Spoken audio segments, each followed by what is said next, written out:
Hey guys, welcome back to Cruising with Matthew, and today unfortunately I've got some sad cruise news to share with you all, as P&O have announced that they have sold Oceana. This news was announced on the 7th of July and she is already on her way to Paris, where her new owners will take over and we will see what happens to her in the future. This is really sad because I absolutely loved my time on Oceana. However, I wanted to create a little video talking about some of Oceana's history and also highlighting some of my favourite parts of her. So I really hope that you enjoy this video and I hope it brings back some lovely memories.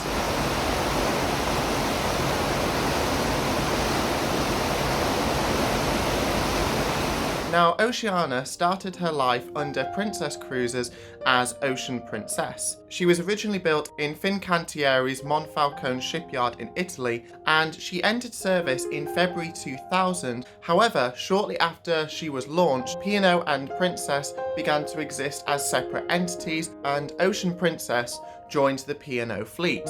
On the 21st of May 2003, she was officially named as Oceana by the Princess Royal and her daughter Zara Phillips. At the same time, her sister ship, also a Sun-class ship, was named as Adonia. This was the first time in cruise industry history at the time that two ships had been named simultaneously.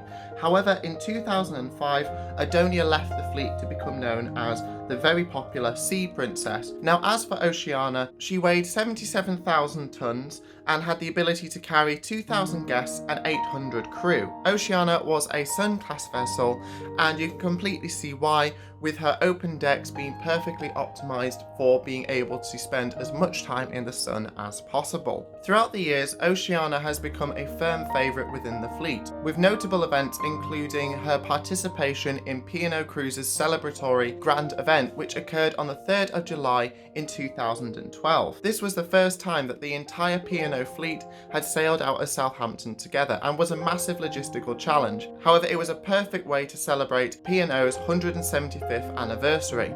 In 2014, she exchanged her original livery of the buff yellow funnel and the white hull to the current P&O livery, which features a blue funnel with a rising sun logo and a large Union flag on the bow of the ship. She continued to sail largely fly cruises in her later years, operating from places like Valletta in Malta as well as in Dubai, living up to her Sun-class name, chasing the sun wherever she went. Due to tensions in the Persian Gulf, Oceana repositioned her 2019-2020 winter cruise season from Dubai and moved back to Southampton.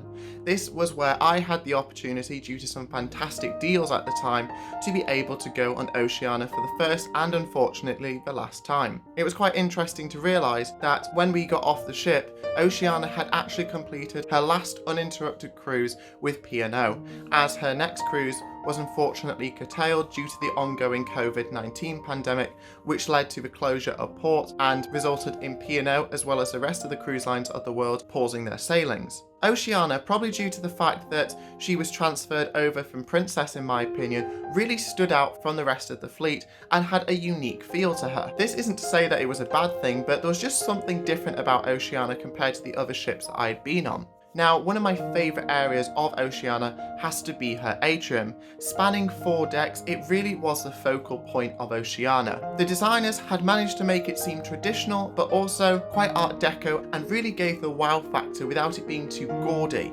And I definitely loved spending time in this area. It was the perfect area for the captain's gala night, where everyone gathered to hear the captain introduce his senior members of staff, as well as give a few anecdotes and talk about the itinerary, and just a really nice place to sit and relax during the day with a book, or in the evening having a few cocktails before dinner. This was definitely the spot that we liked for our pre-dinner cocktails, especially at the nearby Tiffany's bar, and you often had a musician playing, and it was just a really nice atmosphere in this area. On the top floor of the atrium, there was Café Jardin. Now, this was a dining venue, in my opinion, that somehow managed to hide in plain sight for half of our cruise, as I thought it was an extra charge venue. Now, although this was the case, in the evening, breakfast and lunch was included. So thanks to Diane, one of our table companions, we tried it out, and me and Zoe absolutely loved it. The food here was gorgeous, all Italian themed. You had a large buffet, which had a variety of salads, things like that, and you also had a huge dessert section with things like tiramisu. You could also order dishes from the menu which would be delivered to your table, including a huge variety of pizzas. There was so much food, but it was absolutely fantastic and a real hidden gem, and something that I would definitely miss. Oceana featured a wide promenade which wrapped around the entire length of the ship. This was one of my favourite things to do during a sea day, taking in the bracing sea air and watch as Oceana cut through the Atlantic on her way to and from the Canary Islands. It was a space that was well used as well, with loads of people sitting, watching the waves like me or reading a book. You also had a variety of deck sports going on, such as deck quoits or shuffleboard, and I loved doing several laps, even in the evening after dinner. My favourite part had to be, however, at the back of the ship, with the noise of the wake in your ears, offering some fantastic views, especially as Oceana sailed out of ports. Another unique feature of Oceana was the fact that her buffet was situated right at the front of the ship.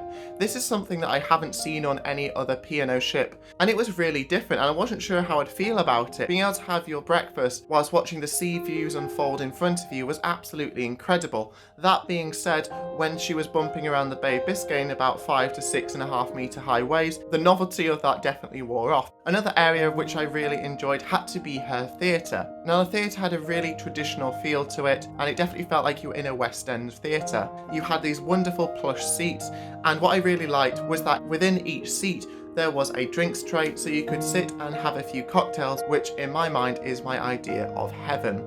The shows on Oceana, like the rest of the P&O ships, were absolutely incredible, and the Headliners Theatre Company were just fantastic. Another area which I loved had to be Oceana's observation deck, which was situated at the front of the Plaza Buffet. This offered unique views over the front of the ship. You could see the entirety of the ship's bow, and this is something that you don't really get to see that often. This gave a really unique perspective on sea days as Oceana was cutting through the waves, and was a perfect spot to watch sailings, such as when the ship was manoeuvring in Madeira or sailing under the 25th of April bridge. I also love the fact that the observation deck stuck out slightly, meaning that there was a space where you could look down the entire length of the ship, and this is something that you don't get to do that often, that's for certain.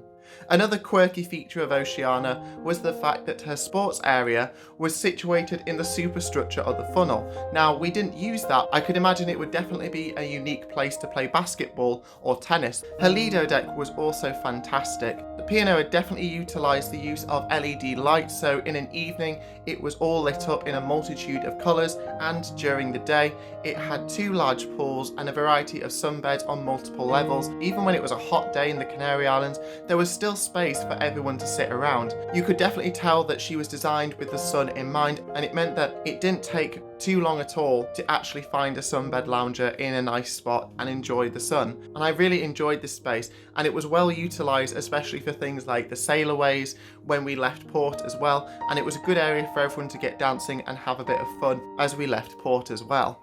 All in all, I think one of the things that made Oceana really special was the fact that she was a medium-sized ship. She wasn't too big or too small, and as soon as I stepped on board, I could see why people absolutely loved her. For some reason, I felt a relaxing and friendly atmosphere whilst I was on her. Her size also meant that I was able to come across people again and again and forge friendships throughout that 2-week cruise. Even though she was 20 years old when she left the fleet, she still felt quite modern in my opinion, and from her exterior, she still looked sleek and stylish in my opinion, and she was a joy to look at and a joy to travel on.